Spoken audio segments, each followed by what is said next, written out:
நோவினைப்படுத்துவதை சொன்னாங்க. அதோட என்ன பண்ணாங்க, இதையும் சொன்னாங்க. ஒல் ஃபிராரு யௌம ஸஹப், யுத்த களத்திலே புறமுதுகிட்டு ஓடுவது பெரும்பாவம். இது பெரும்பாவம் தான். அந்த பாவத்தை நீனும் ஆனா செஞ்சால் மன்னிப்பு கிடையாது. அல்லாஹ் நானா மன்னிப்பான். இவர்கள் மன்னிக்கப்பட்டு விட்டார்கள். அல்லாஹ் மனுஷன் பேசுவியா அவர் கேட்கிறாரு. இந்த அல்லாஹ் மன்னிச்சல ஒரு இஸ்வாக்கி பேசுவீங்களா நீங்க அப்படின்ற அந்த உகது போருக்கு என்ன செஞ்சிடறாரு, பதில் சொல்லிடுறாரு. அப்புறம் பதிலுக்கு வர்றாரு.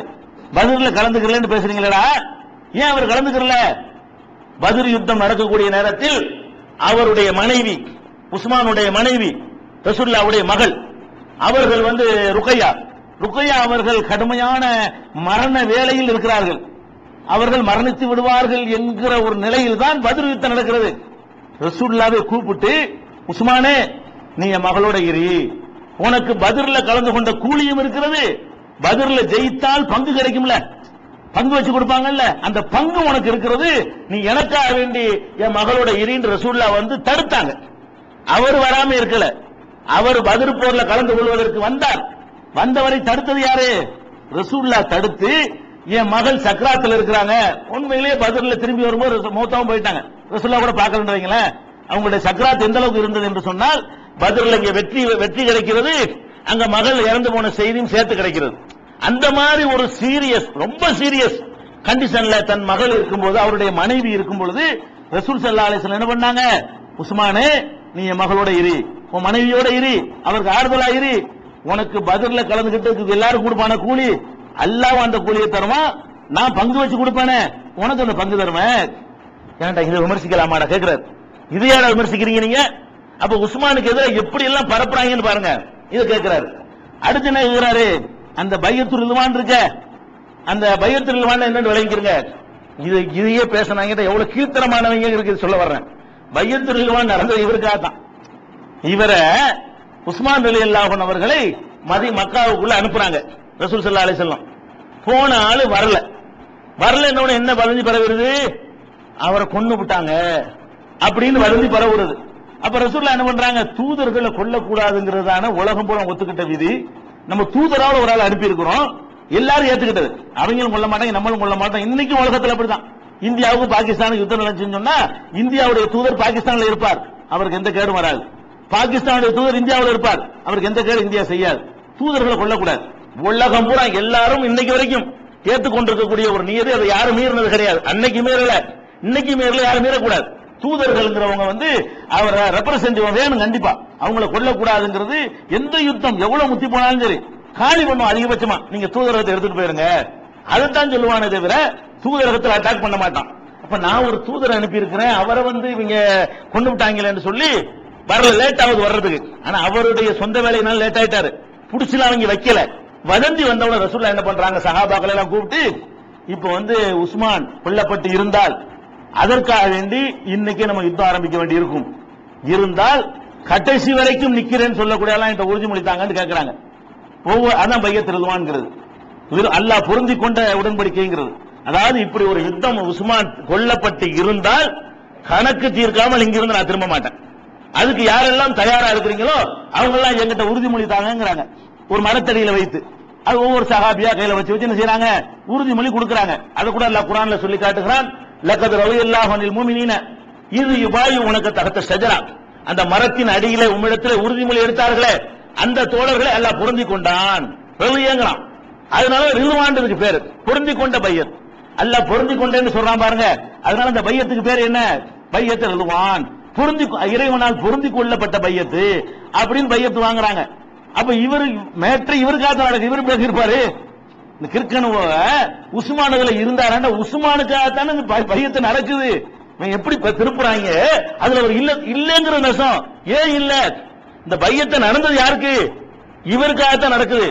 அது கூட ரசூலுல்லாஹ் என்ன பண்றாங்க தெரியுமா, இது ஒரு பெரிய ஒரு தரஜாவான ஒரு வேலையா இருக்குது, இதுல உஸ்மான் இல்லாம போயிடக்கூடாது அப்படிங்கிறதுக்காக வேண்டி சஹாபாக்கள் பாக்குற மாதிரி இதான் உஸ்மானுடைய கை. ரசூலுல்லாஹ் சொல்றாங்க, இது உஸ்மானுடைய கை, இது ஏன் கை, உஸ்மானுக்காக நான் பையத் செய்யறேங்கிறாங்க. எப்படி, அதாவது உஸ்மான் இங்க இல்ல, இந்த சவாபு அவர் கிடைக்கணும், அவருக்காக நம்ம செய்யறோம், அவர் இங்க இருந்தா அவர் செஞ்சிருப்பார் அப்படின்னு சொல்லி ரசூல் ஸல்லல்லாஹு அலைஹி பண்றாங்க, இதான் உஸ்மான் கைன்னு சொல்லி தன் கையை உஸ்மான் கையை ஆக்கி தன் கை மேல வைத்து இதை உஸ்மானுக்காக நானே என்னிடத்துல பயிர் செய்யறேன் அப்படின்னு சொன்னாங்களடா, இதை நீ விமர்சிப்பியா அப்படின்னு இப்னு உமர் கேட்கிறார். இந்த சம்பவம் வந்து புகாரியில 4066வது ஹதீஸ்ல நீங்கள் பார்க்கலாம், 3698வது ஹதீஸ்ல பார்க்கலாம். இந்த மாதிரி எல்லாம் உஸ்மான் ரலியல்லாஹு எதிராக எல்லாம் ஒரு வதந்தி, இந்த கொலையும் செஞ்சுவிட்டு அவரை டேமேஜ் பண்றதுக்குரிய வேலையெல்லாம் பண்ணாங்க. இதெல்லாம் பொய். அவரை டேமேஜ் பண்ணி ஒரு பேரை கெடுத்து சரியான ஆளத்தான் கொண்டிருக்க, அப்படி வரணுமா, சரியான ஆளை தான் காலி பண்ணிருக்கிறோம். அந்த கொலையை வந்து நியாயப்படுத்துவதற்கு இப்படி எல்லாம் பேசக்கூடியவர்கள் இப்னு உமர் வந்து கேள்வி கேட்கிற அளவுக்கு நினைஞ்சாங்க. உருவான காட்சியெல்லாம் பார்க்கிறோம். அதே நேரத்தில் உஸ்மான் ரலியல்லாஹு பொறுத்த வரைக்கும் அவரு கவனத்திற்கு வந்துச்சுன்னு சொன்னா யாரா இருந்தால் நடவடிக்கை எடுத்திருக்கிறார். அவர் கொஞ்சம் குடும்பத்துக்கு இறக்கசாலியா இருந்துட்டாரே தவிர ஆதாரத்தோட சுட்டி காட்டப்படுமையானால் சொந்தக்காரங்கள் மீது நடவடிக்கை எடுத்திருக்கிறார். என்னன்னு கேட்டா சுட்டி காட்டப்படல. அவர் கொஞ்சம் தெரியாம அவர் மீறி நடந்த விஷயங்கள் நிறைய இருக்கிறது. கவனிக்க தெரியாதவரா இருந்தார். பாயிண்ட் என்னன்னு கேட்டா, கவனிக்க தெரியாதவராகவும் எவன் எப்படி இருப்பான், இவன் ஏதாவது டேமேஜ் ஆக்கி விட்டுருவான், அவன் ஏதாவது பண்ணிடுவான் கவனமா இருக்கணும் ஒரு ஆட்சி தலைவர். அது வீக்கா இருந்துச்சு. ஒரு உதாரணத்துக்கு சொல்வதாக இருந்தால் வலீத் இப்னு உக்பா, இவர் வந்து உஸ்மான் ரலியல்லாஹுடைய தம்பின்னு சொன்னா வந்து தாய் வழியில தம்பி. இவர் அம்மாவும் அவர் அம்மாவும் ஒண்ணு, பாப்பா வேற வேற. உஸ்மான் ரலியல்லாஹுடைய அம்மாவும் இந்த வலீது என்பவருடைய அம்மாவும் ஒரு தாய் மக்கள் 2 பேரு. அவங்க அம்மாவுக்கு 2 கல்யாணம். அதனால வந்து இவர் அஃபானுடைய மகனாயிட்டாரு, அவர் உக்பாவுடைய மகனாயிட்டாரு. அப்ப வலீத் பின் உக்பா என்பவர் உஸ்மானுடைய தம்பியா அண்ணனோ, சகோதரன் தான் வருது, அண்ணனா இருக்கலாம் தம்பியா இருக்கலாம். அப்ப அவருடைய அண்ணனோ தம்பியோ அவர். இவர் என்ன பண்றாரு, உஸ்மான் ரலியல்லாஹு அவர்கள் இதுல கூஃபாவுல சாத் இப்னு அபீ வக்காஸ் வந்து கவர்னரா இருக்கார். அவர் யாருங்க, அந்த 10ல ஒரு ஆள். சாத் இப்னு அபீ வக்காஸ் வந்து அந்த 6 பேர் மசூராவுல இருப்பாங்களே, அதுல ஒரு முக்கியமான ஆள். அவரே நிக்கலாமா, அவர் எவ்வளவு பெரிய இடத்துல அடுத்த ஜனாதிபதிக்கு நிக்கிற ஒரு தகுதியான ஒரு ஆளு. அவருக்கு வந்து அந்த கவர்னர் பொறுப்பு இருக்குது. அவரை நீக்கிவிட்டு என்ன பண்றாருன்னு கேட்டா, உஸ்மான் ரலியல்லாஹு வந்து இந்த ஆள் பண்ணி நியமிக்கிறார். தம்பி அண்ணனையும் வலீத் இப்னு உக்பா நியமிக்கிறார். நியமிச்சு அவரை ரொம்ப அநியாயம் பண்ணிட்டு இருக்க. அந்த ஆள் ஒழுக்கம் கட்டவன். ஒரு நாள் தண்ணி அடிச்சுட்டு தொழுதுருக்கான். தொழுதுட்டு வந்து தலாங்குட சுபு தொழுது என்ன பண்றான், 2 போதுமா 1 தொழுட்டான்னு கேட்டான். அதான் தண்ணியில போதையில சுபு தொழு முடிச்சுட்டு 2 போதுமா 1 வைக்கட்டான்னு கேட்டான். இந்த மாதிரியான மாதிரிலாம் கம்ப்ளைண்ட். இப்படியான ஒரு குடிகாரனா இருக்கிறவனை போய் என்ன செஞ்சார், அவரு சொந்தக்காரங்கிறதுக்காக வேண்டி அதுல பொறுப்புல போட்டார்.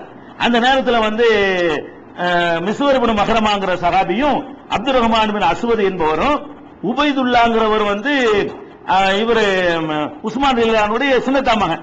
அவர்கிட்ட போய் சொல்றாங்க, உஸ்மான் போய் நீங்களா சொல்லலாமே, இந்த வலீத் பண்ற அட்டகாசம் தாங்க இல்ல, நீங்க சொந்தக்கார ஆளு, நாங்க தான் நெருங்க விட மாட்டேங்கிறாங்க. மறுவான் உட்கார்ந்து யாரும் போய் பார்க்க போனா பார்க்க முடியாது, அவங்க கையில போய் மேட்டர் இருக்குது. யாரும் போய் உஸ்மான் முறையிடவே இயலாது. சொந்தக்காரங்க உள்ள விட்டுருவாங்க. நீ சொந்தக்கார ஆள் தானே, நீ வந்து சொல்லலாமே. உஸ்மான் அவர் பாக்குறாரு, தொழுகை போகும்போது மறிச்சு, உஸ்மான் அவர்களை உங்களுக்கு ஒரு அறிவுரை சொல்லணும், கொஞ்சம் நெல்லுங்க. அவர் என்ன செய்யறாரு, அவுது பில்லாஹ்ங்கிறாரு, உன்னை விட்டு அல்லாட்ட நான் பாதுகாப்பு தரேன் போட அப்படிங்கிறாரு. அப்புறம் போய் யோசிச்சு பாக்குறாரு, தப்பு பண்ணிட்டோமே, அவர் கூட்டுவான்னு சொல்லி கூட விட்டு என்னப்பா யோசனை, இந்த மாதிரி வலீது ஒரு ஆள் அநியாயம் பண்றானே, அவன் நடவடிக்கை எடுக்க மாட்டீங்களா, நீங்க எவ்வளவு பெரிய தகுதியான ஒரு ஆளு, குடிச்சிட்டு போய் இந்த மாதிரி எல்லாம் பண்றானே, அப்படியா விஷயம் சொல்லி உடனே என்ன பண்றாரு, அலியை கூப்பிடுறாரு. அந்த ஆளுங்க தருவி உடனே எங்க கூப்பாவில் உள்ள ஆளுங்க கூட்டுவான்னு சொல்லிட்டு நீ நின்று அவருக்கு 80 கசையடி குடிகாரர்களுக்கு என்ன தண்டனையோ எனக்கு முந்தினவர்கள் என்ன தண்டனை கொடுத்தாங்களோ 80 சவுக்கடி கொடுன்னு சொல்லி உடனே தம்பின்னு பார்க்காம ஆக்ஷன் எடுக்கிறார். அலிரலில்லாஹுவர்களும் தண்டனை நிறைவேற்றுறாங்க. இது கூட புகாரியில 3696வது ஹதீஸ்ல நீங்கள் பார்க்கலாம். அப்ப அவருக்கு கவனத்துக்கு கொண்டு வந்த விஷயத்தை கரெக்டா செஞ்சிருக்கிறார். அது எந்த ஒரு குறையும் கிடையாது. அதுல அவருக்கு சில தனியான சில வெக்கத்துல அவரை தான் ரசூலுல்லாஹ் வந்து ரொம்ப புகழ்ந்திருக்கிறாங்க. அவரை கண்டு ரொம்ப அதிகமா வந்து வேட்டையெல்லாம் மறைச்சிக்கிறாங்க. தொலைலாம் தெரிகிற மாதிரிலாம் சஹாபாக்கள் மத்தியில் இருப்பாங்க. சில நேரங்கள்ல அவர் வந்து அப்படி மூடி வச்சுக்கிறாங்க. அவரை பார்த்து மலக்குகளை வைக்கப்படுறாங்க. அப்படியான ஒரு ஆளு பெண்களை அந்நிய பெண்களை ஏறெடுத்து கூட பார்க்காத அளவுக்கு இந்த ஜாகிலியா காலத்தில் கூட விசாரம் பண்ணலங்கிறார் பாருங்க. அது மாதிரியான ஒரு பர்ஃபெக்டான ஒரு மனுஷன். இப்படி நிறைய அவருக்கு அல்லாஹ் சிறப்புகளை கொடுத்திருந்தா, இந்த நிர்வாக கோளாறுங்கிற காரணத்தினால இஸ்லாத்தில் நடந்த குழப்பம் என்ன, உயிரை வாங்கலாம், ஜிஹாத் மார்க்கம் என்ற பெயரை சொல்லிக் கொண்டு உயிரை வாங்கலான்னு ஒரு கொலை நடந்து போச்சு. இதே ஃபித்னா மறுபடியும் தொடர்கிறது. எல்லா ஃபித்னாவும் இந்த இஸ்லாத்தின் பெயரால் நடந்த கொலைகள், மார்க்கத்தை சொல்லி நடந்த கொலைகளை எல்லாம் பார்த்துட்டு இதுல மார்க்கத்தின் அடிப்படையில் இது சரி, கொலை செய்யலாமா, எப்ப ஆயுதம் தூக்கலாம், அதுக்கு வந்து அல்லாஹ் சொல்லக்கூடிய கண்டிஷன் என்ன, அல்லாஹ்வுடைய ரசூல் சொல்லக்கூடிய விதிமுறை என்னன்னு கடைசியா பார்ப்போம். அப்ப அடுத்த ஃபித்னா, அஞ்சாவதாக நடக்கிற ஃபித்னா, ஏற்கனவே ஒழிக்கப்பட்ட 4 ஃபித்னாக்களுக்கு அப்புறம் அஞ்சாவதாக நடக்கிற ஃபித்னா என்ன? மார்க்கத்தின் பெயரை சொல்லி ஆயுதம் தூக்குதல். எப்ப தூக்கணும் என்று விளங்காமல் ஆயுதம் தூக்கி ஒரு ஆளை காலி பண்ணிவிட்டாங்களா? அடுத்து இதோட முடியல, இனிமே இப்பதான் பொறி வைக்கப்பட்டிருக்கிறது, இனி 10 எரி இஸ்லாமிய வரலாம். இதெல்லாம் நடக்காம இருந்துச்சுன்னு வைங்க, எங்கேயோ போயிருக்கணும் இஸ்லாம். இதெல்லாம் மீறி இஸ்லாம் நிக்கிறது எனக்கு ஆச்சரியமா இருக்குது. இதெல்லாம் மிஞ்சி நமக்கெல்லாம் இஸ்லாம் கிடைச்சதே பெரிய அல்லாஹ்வுடைய குத்ரத்.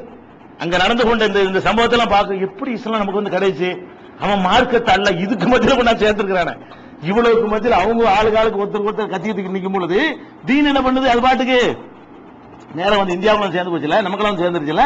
அது ஒரு பக்கம் அல்ல செஞ்சு கொண்டிருக்கிறான். இன்ஷா அல்லாஹ் அடுத்து இதனுடைய பின்னணி என்ன, இதுக்கு அப்புறம் என்ன நடக்குது என்ற செய்திகளை நம்ம இன்ஷா அல்லாஹ் நாளைக்கு பார்க்கலாம்.